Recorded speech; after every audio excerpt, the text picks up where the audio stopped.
Hello everybody, welcome back. Today as well we have got you another video. In this video I'll show you how you can redeem promo code in Duolingo.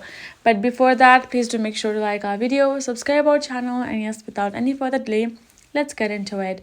So for that, all you gotta do is simply open up your Duolingo app, and now as soon as you've done that, this is how your interface is gonna look like, most probably, because I'm right now in this section.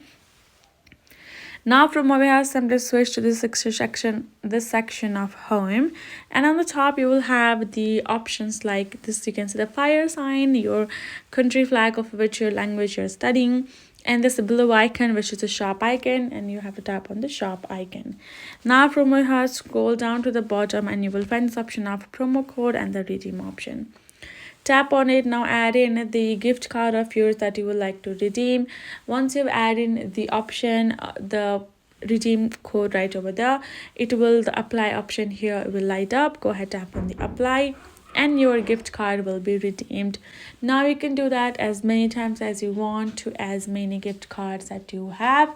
You can simply add in the gift card or promo code and tap on apply at the bottom, and it will be redeemed.